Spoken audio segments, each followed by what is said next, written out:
Welcome to Introduction to Psychology. My name is Chris Dula. I have a PhD in clinical psychology, a master's degree in clinical psychology. I got my bachelor's in psychology and another Bachelor of Arts in philosophy at UNC Charlotte, and I got an associate's degree at Central Piedmont Community College. I'm also a licensed clinical psychologist in that I have a license to practice psychology and to work with patients to help them make their lives better. I love to teach, and I've been doing the teaching thing for quite a while now, since 1998, and introductory psychology is my favorite topic to teach. Now, we're doing this in the studio as an introduction to the Intro to Psych class because I wanted to give you some background before you see the actual class. You'll have a syllabus that'll be online. You'll be able to go through the whole course as if you were enrolled in the course. And at the end of it all, you'll have an option to take the course for credit or just to have taken it for your own knowledge. Either is fine with me. If you take the course for credit, you will have taken tests along the way. And in those tests, you will have received grades. And those grades will be largely the grade you would get if you take it for credit. So you have a pretty good indicator as to how well you're doing as you go along. The grades that you get on the tests will account for 5/6 of your grade, and then there'll be a pre-assessment, which will actually be items that are drawn from the test you've already taken randomly. And then there'll be a final assessment, which will also be items from the test you've taken drawn randomly. And that final assessment will serve as a test grade, and it'll be averaged with your other 5 tests to be your final grade. And you can get 5 points of extra credit doing the extra credit work that we'll talk about later if you want to, and add that to your final grade. So you have a lot of flexibility. I try to gear my classes to help people succeed, as I hope you'll see. And as such, I hope you'll succeed. Psychology as a subject is fascinating. It's really an amazing subject. For me, it really transcends all the interests that I have and ties them all together. As such, I've actually found that my knowledge of psychology going from community college through to the doctoral level has made me a better parent. It's made me a better individual. It's made me a better teacher. It's made me a better employee. It's made me a better citizen. The knowledge that you'll gain from this course, I hope you'll be able to apply to your everyday life and make great changes in ways that will gratify you and lead the way for other people, and maybe bring them into this collegiate experience, whether they take it for credit or whether they do it as you may be doing it just for the sake of the knowledge. So a lot of the items that I would do in the open live class that we will do as the rest of the course would not apply here. So I'm doing this specialized introduction, and it's really only applicable to people who are taking this course online. In the videos, you're going to see me change shirts occasionally because as we cut the live videos, I would come up on the end of class and cut off in the middle of a topic, and then the beginning of the next class would be the continuation of that topic. So we'll have those spliced together. You'll see me look at my cell phone on occasion. In the live class, that's where I'm actually tracking time to make sure I don't go too long on any one subject and that I let people go on time. I try to respect people's time. I appreciate that they take the class. I appreciate that they attend, and I want to be respectful of their time and provide the maximum information in the time that I'm allotted. I've had to miss a couple of classes during the course of the semester. That happens pretty regularly. I had to go to a professional meeting. Then we had some other winter weather closures that pushed us back on schedule. And I also had to serve jury duty, or get to serve jury duty in this great country of ours. And as such, you'll see that there are a couple of videos that are cut in a different classroom where I did makeup lectures. So I try to substitute in what I could. You'll see a cart in front of me on the stage, and it's got food items around it at times. That's because in my class, I always bring a cart for people to donate food items, never for extra credit, just for the sake of doing it. And we've so far collected in a few semesters almost 1,000 pounds worth of food, which we give to a local food bank. And if you're inclined to use that food cart up front as a reminder, which is why I have it up front for my own class, to donate whatever you can to any good cause, I would appreciate it. The length of the videos that you're going to see varies between 5 minutes and 20 minutes. I've cut them all. They cut down from about 100 Well, they're cut down into about 115, 116 videos from about 40 classes. So those 40 and 50-minute class chunks are a lot to take in at one time. So what we did was we edited them down to more manageable chunks of information. So they range from 5 to 20 minutes, and they're grouped on topic. The topics then are listed on the video titles, and you can see where you are in Module 1, Module 2, 3, 4, or 5, and the subtopics within those. And you can then go into your own book, which, as I will explain later, you should buy, but not our book necessarily, and look up those topics in the index and get a secondary source of information besides just having my lectures. A tertiary source would be that I also provide you with very comprehensive notes, which are all you really need. But again, I would encourage people to go further and deeper. You'll see that the videos do have some white font in them, and that those white font items are game for tests. You will not find the white font on the notes that I provide on the Coursera site, I guess is where we're going to go to. I said D2L earlier. But whatever online platform you find this video course in, you'll see that on screen as I walk around the stage, some items are in white font. Sometimes I say it out loud that it's in white font, and sometimes you'll just see it on the screen. Those are items that you really want to pay attention to because they're game for the tests that you will encounter during the course. There's a lot of information to present in psychology. It used to be a 2-semester sequence to do introductory psychology. We've boiled it down to 1, and I try to hit what I feel to be some of the most important information. You'll find other psychology professors disagree with me on that point, and that they have other topics that they would feel are more in line with an introductory class, and others that they might excise from the course. But that's academic freedom. We all get to choose what we want to convey to our students. And I've honed this class over years and years to what I find to be a very effective transporting of information from my learning to hopefully your learning. So the videos are all edited to really focus in on tests, but within those videos you'll find even more specific information that you'll really want to know extremely well.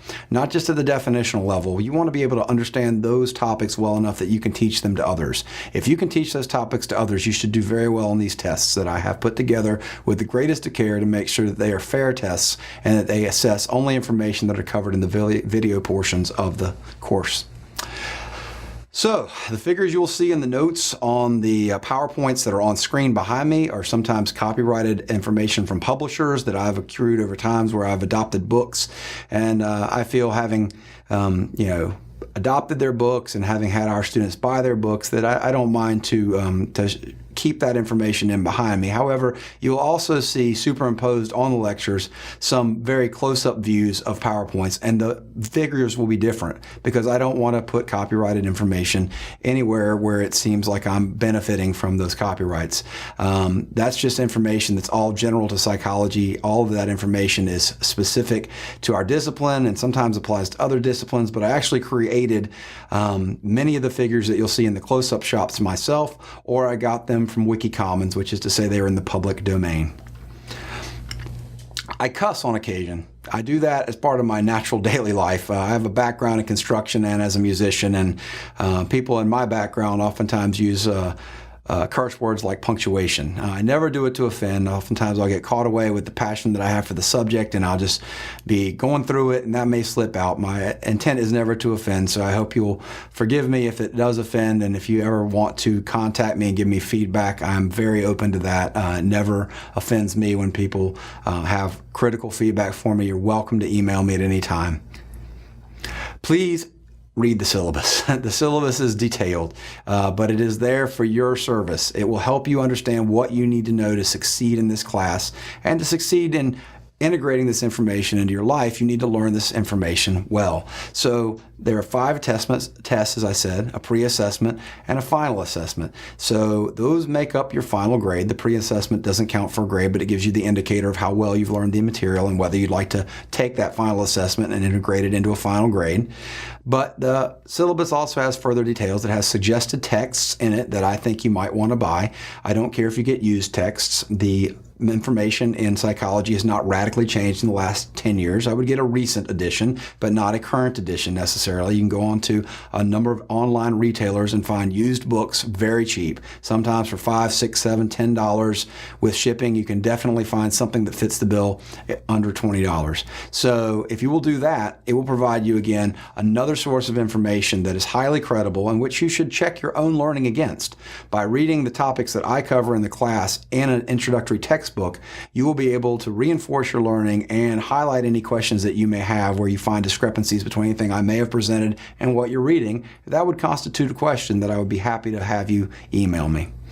Again, extra credit is available in the course. There are a number of written projects that you would turn in through the Dropbox function, and as long as those are in by 12 noon on the last day of classes, they can count towards your final grade. I will add up to 5 points as a maximum of your final grade. If you do a combination of projects that winds up being 6 credits worth, for example, I would only add 5 points to your final grade, because that is a half a letter grade.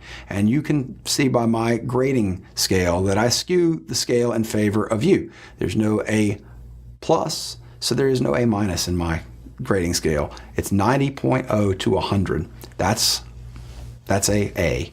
There's a B minus because there's a B plus, and there's a C minus because there's a C plus, but there's no D minus, so there is no D plus. So we have an A, B plus, B, B minus, C plus, C, C minus, D, and F. And you can look at the grading scale and you can see that the minuses are minimized, such that if you got 5 points of extra credit at any point during the course, you would be able to transcend grade categories and sometimes jump to, and theoretically you could go as high as changing a B minus to a B plus, or a B to an A. So those kinds of options I try to make for people to enhance their own grade while they also enhance their own learning. So look again, the syllabus and extra credit document for more information on that. Anytime you have questions or comments, you can email me. That is the best way to get a hold of me. Email me at dulac@etsu.edu. dulac@etsu.edu. That information is in your syllabus again.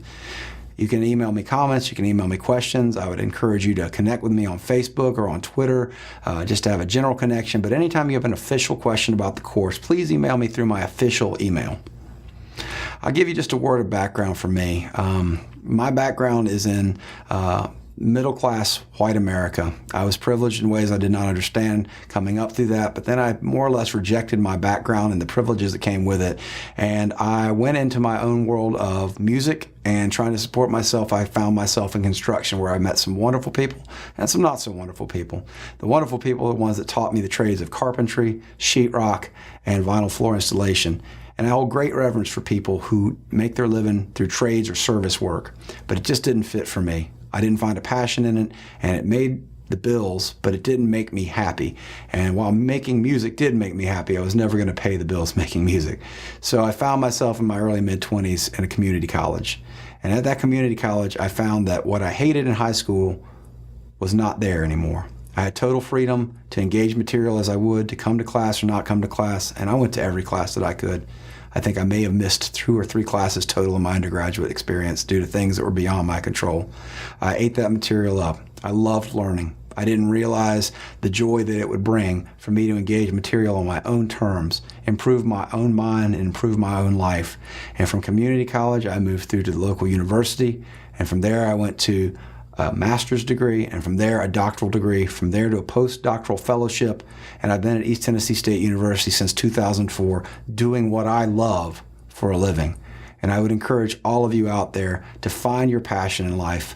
It doesn't have to be psychology. Find a subject that you find completely engaging, immerse yourself in it, build your skills and knowledge base, and then try to pursue a career in something that you love. Because as they say, or as I like to say, if you love what you do for work, you never work a day in your life. Thank you for being in this class, and again, contact me anytime you want. Much appreciation.